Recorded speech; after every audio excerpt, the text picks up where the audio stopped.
Hello, everyone. Dr. Vicky here, speaking to you from the Scenes of Transformation Healing Center. It's time for Tarot Scopes again. We're going to be doing the Tarot Scopes for the sign of Cancer.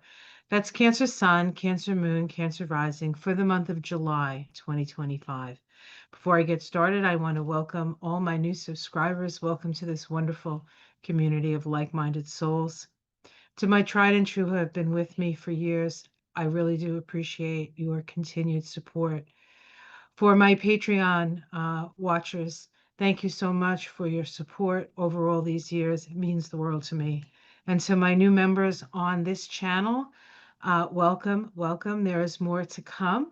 A few more for the basket of deplorables and a few more for the basket of adorables. So if you want to know what that's about, you could check out the membership. Okay, so let's get started. We're going to be looking first at the astrology for the month for the sign of Cancer, and then we'll do a card reading.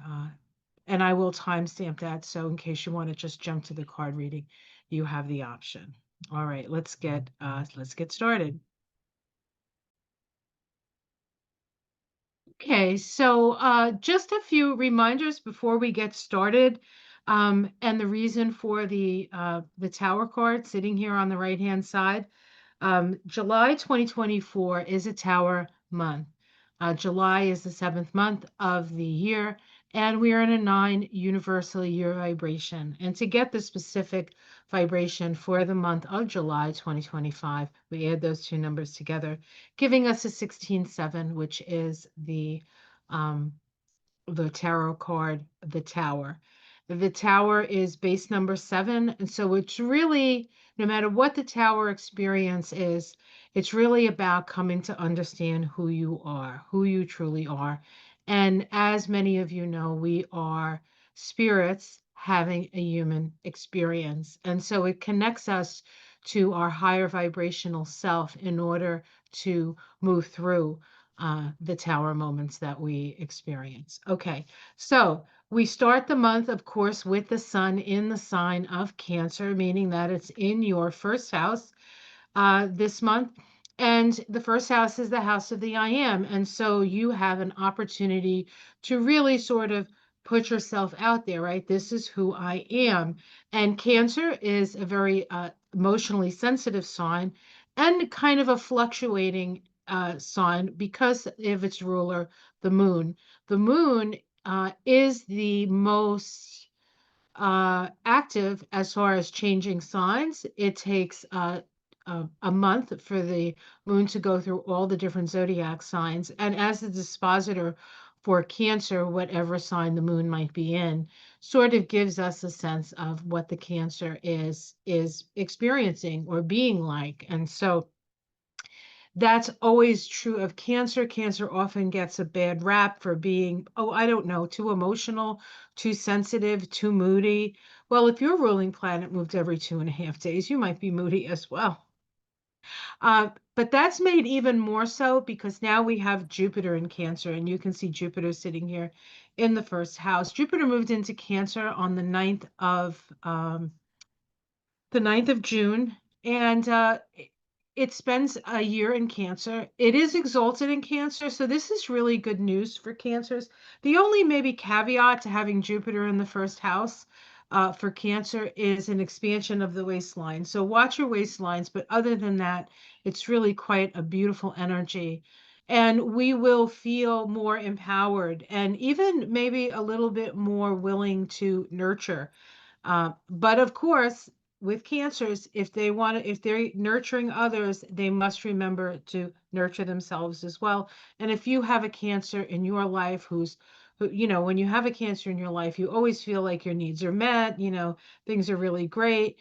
But sometimes we forget that the Cancer needs it too, because we don't really give out anything that we don't want in return.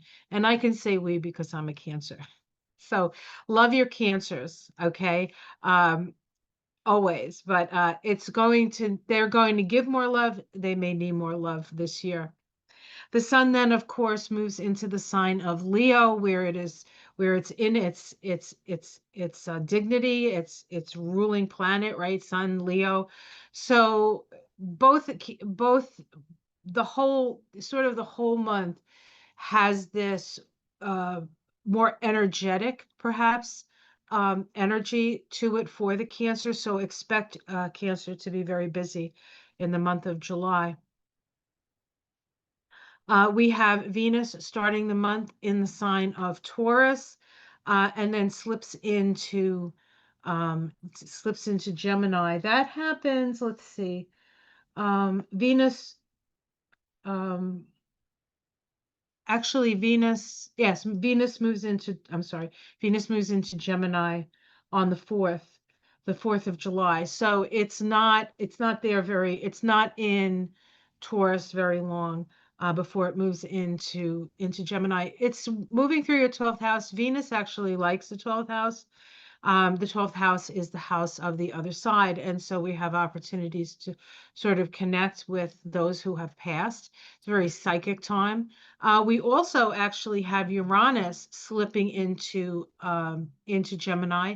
Now slips into Gemini on the 7th. That's the 7/7 portal. That should be an interesting portal reading. And it's there for just a few months before it backs back into Taurus, and then comes back into Gemini the beginning of next year, and it's there for 7 years. Uranus in your 12th house is very interesting. The 12th house is a little bit of a mystery wrapped up in an enigma house. It is the house of your self undoing, so you have to be especially uh, aware, awake and aware, but it's also the house of the other side. And so Uranus tends to wake us up. So if you've always been like thought maybe, gee, I wonder if I'm psychic, I wonder if I could be a medium, I wonder. Well, wonder no more, because once Uranus is in there, you're going to start to be getting um, information coming in. The thing with Uranus is it generally comes in little fits and spurts. And so you may get like a vision in your head and you're like, where did that come from? So one of the things that you can get in the habit of, especially now that it's moving in, even just for a little while, is when you get a flash, when you see something or you go, where did that come from?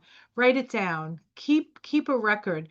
The thing with Uranus is repetition is usually truth. And so while you may not always understand what's coming through, if it continues to come through in a pattern, then you know Uranus is trying to give you a message, and Uranus is the higher mind. So we'll keep our minds open for that. Mercury, the planet of communication, spends the whole month in Leo in your second house. And it does go retrograde. I believe it goes retrograde on the 15th, but let me look here. I might be wrong about that. Um, when does Mercury go retrograde? Oh, the 18th. Mercury goes retrograde on the 18th. It's still in Leo, still in your second house. Your second house is your house of values, so you might find yourself communicating about your values and what's important to you. You could find yourself communicating about money and resources. It does go retrograde on the 18th, and then it's retrograde until I believe the beginning of August. Let me just see here. I have the calendar in front of me. Mercury's generally, yeah, Mercury goes direct on August 11th. Still in Leo. So it spends the whole month in Leo. The first part of it moving forward, the second part of it moving backwards. When Mercury goes retrograde, it's about going over what it's about going over an area of your chart that you've already moved through, sort of like checking your work kind of energy. And so you will find yourself checking your work. Mars, the planet of action, is in Virgo all month. Mars in Virgo is an exacting energy. It's very much a willingness to sort of roll up your sleeves. It's moving through your third house, which is the house of mind. And so if you are a writer, say, or a creative in some way, and you're putting out information, whether it be articles or a book or whatever it is, Mars moving through that third house allows you to sort of edit yourself, perfect what you're trying to express. The third house is the house of siblings. We do have the South Node in Virgo now, and it is moving through your house of siblings. With Mars there, there can be some fluff ups with siblings, especially if it's something old, which is usually what it is. Usually when siblings argue, it's because of something that happened way in the back days, right? This is a time to heal it and release it. So if you have siblings that you're still sort of feuding with, this may be an opportunity for you to let go of that, because the South Node in Virgo says let go. Let go of any perfectionist tendency. Let go of the idea that it should have been perfect. Let go of the shoulda, coulda, wouldas. The North Node in Pisces is in the ninth house here. The North Node in Pisces asks us to be compassionate, and the ninth house is about law. It's also about foreign places, so you might find yourself more involved in maybe aid to foreign places if you have an opportunity to do that. And if you don't, like, actually do that for a job, then you could donate, to the central kitchen, to just to help, to any kind of save the children, anything that's going to help people who are in need. It's most important for us to be compassionate at this time. We do have a Pluto in your eighth house. It's going to sit there for 19 years. So, and Pluto likes the eighth house because that's the natural house for Scorpio. It really sort of digs down into how we relate to each other and how we share our resources with each other. Saturn and Neptune both station retrograde this month. They're both in Aries. They've been moving together in Aries for about a month. And, well, together for about a month. Neptune moved into Aries at the end of March, and Saturn moved in towards the end of April. And so May, June, and now July. They're still together, but they're both going retrograde. Saturn goes retrograde on the 13th, and Neptune goes retrograde. They go retrograde very close to each other. So they're moving forward together, and then they're moving backwards together. Let me see if I can find that here. I believe it's earlier. Yes, Neptune goes retrograde on the 4th. 4th of July is a very active day this month. And, for those of you born on the 4th of July, like America, this is, and so this is a pretty intense, in a pretty intense 4th of July. We have Venus moving into Gemini. We have Neptune stationing retrograde. We also have Venus making a conjunction to Uranus, um, in the sign of what is it? It's in the sign of Taurus. I believe it's the last degree of Taurus. It's interesting because Jupiter and Mercury made a conjunction in the last degree of Gemini, which is interesting because Gemini is a sign that's ruled by um, Mercury. And it was a big information blast, a blast out of information. Now we're going to have something similar with Venus and Uranus. Venus is the feminine, Uranus is rebellion. So we may see an expression of feminine rebellion at this time. All right. We also have, because we're a moon rule sign in Cancer, what the moon does. Every month is important for the Cancer. We have a full moon in the sign of Capricorn. That means the full moon is happening when the sun is still in Cancer. It's at 19 degrees of Capricorn.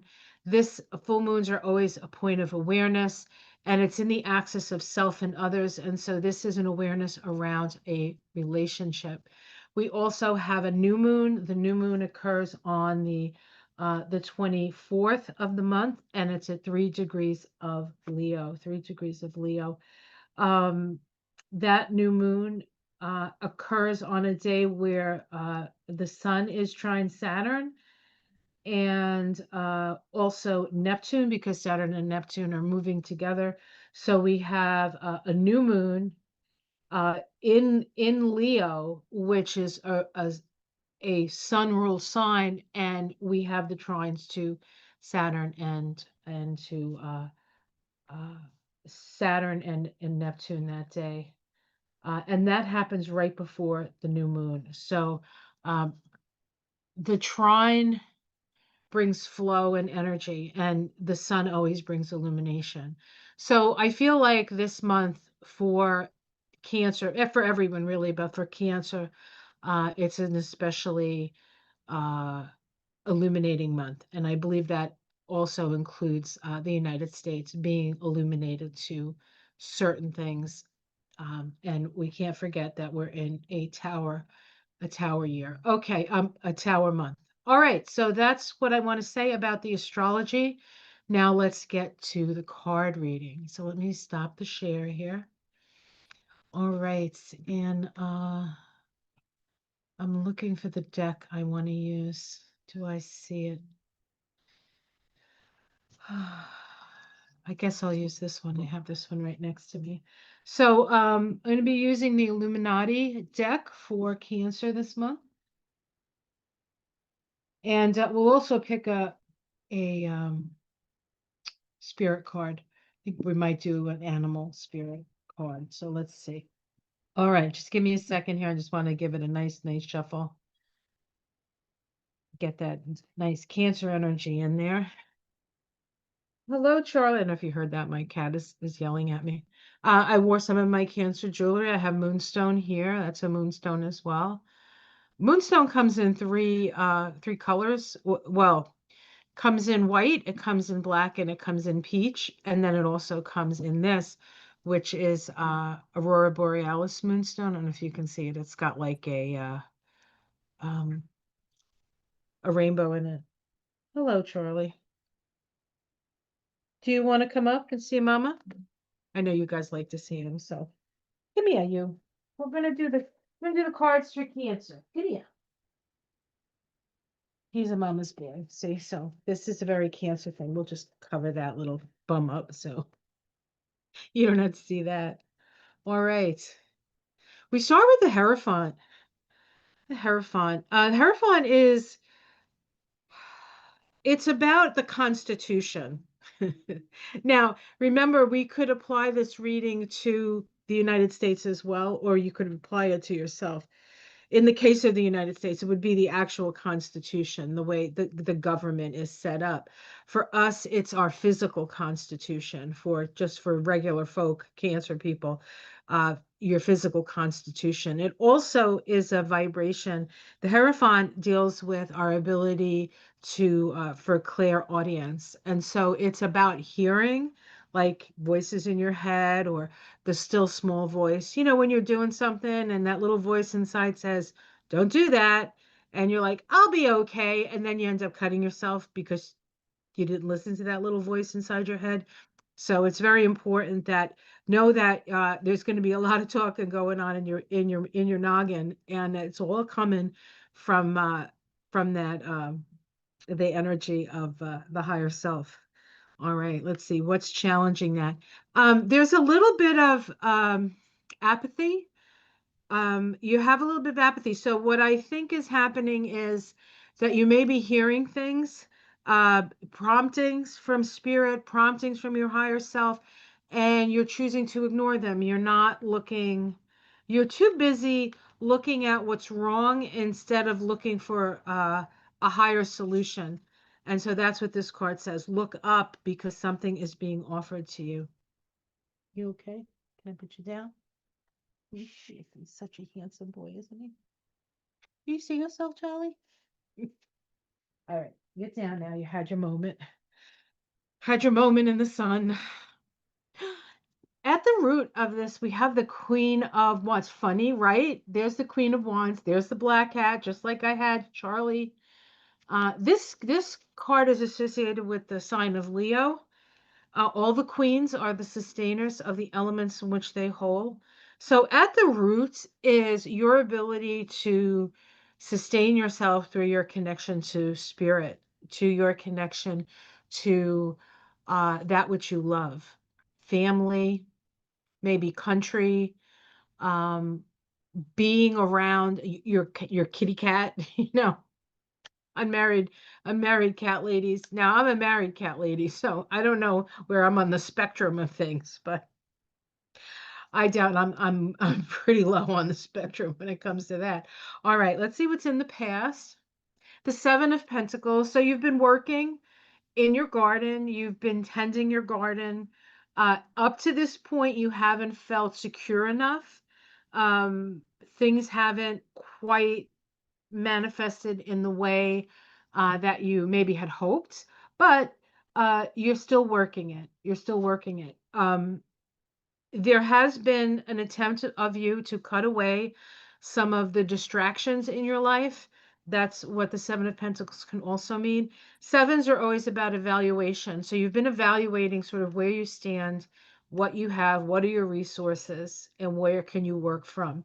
In the sky, oh, we have the 10 of Cups. So the dream is still alive.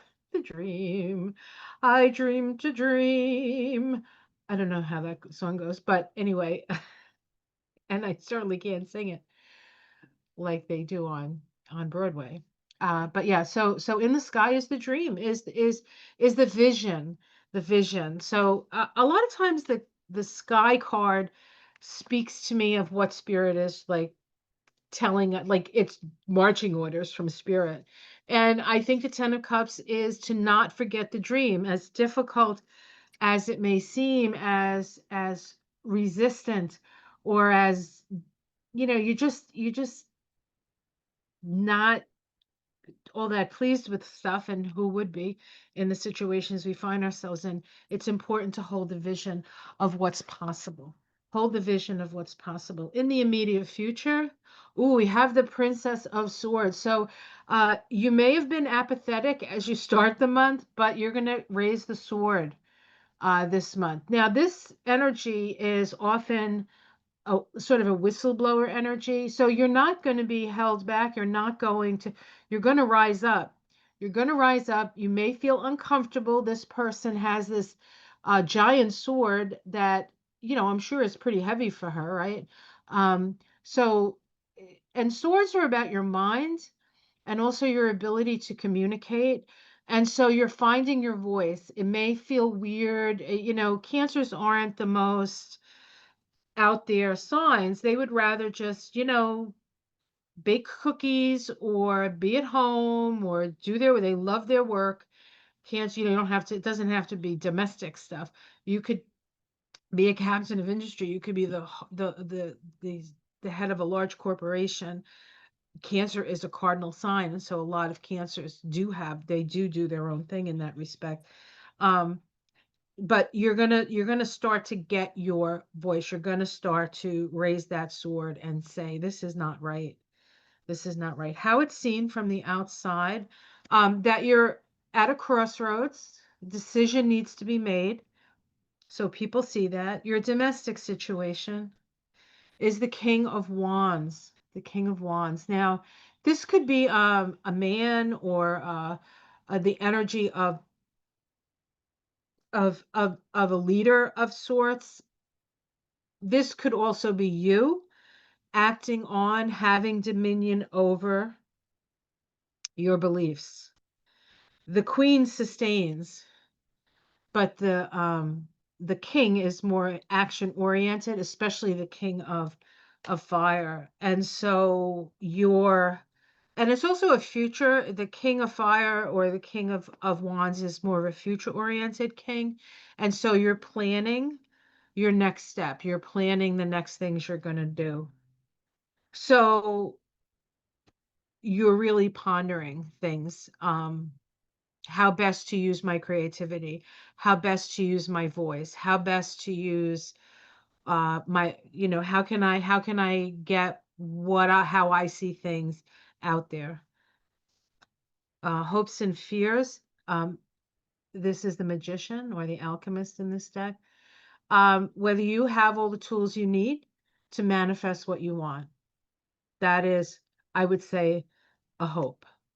I guess you could be fearful that you don't have it all, but you would like to have control over the mind and to concentrate the mind. We have at the outcome, we have the Two of Cups. This is about partnership. It's about contracts.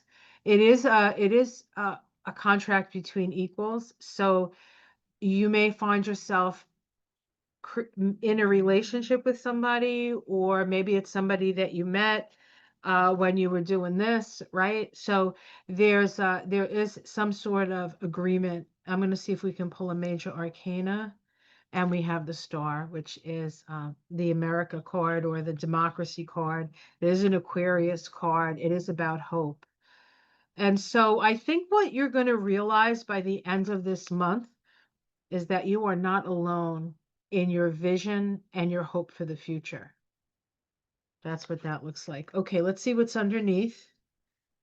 What's underneath? Okay, we have the Nine of Wands, which means you're holding your boundaries. Very good, Cancer. The Three of Wands, you're waiting for something to come to you. Something is coming, it's on its way, and you're patiently waiting at the seashore.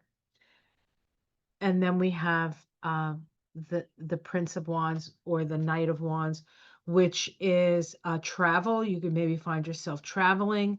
The Knight of Wands is also about bringing your message to the world, right? Bringing your thoughts, your ideas, your beliefs to the world, out sort of out on the road. But this is an opportunity. You might have an opportunity this month to do some traveling. And I would say from all these cards, it's not a bad thing. It's not a bad thing. As with anything, though, we have to be extraordinarily, I think we have to be a little bit more careful because of the general environment that we find ourselves in. But it should not preclude you from going out. And this could also be, we have all these wands. Wands can be commerce as well. And so you may have an opportunity to um, put your stuff out there, or have a class, or do something where you are the focus, and people are benefiting from your knowledge, and you're benefiting from them benefiting from your knowledge. Okay, I have to just run over there and get the cards, and we'll do an oracle card as well.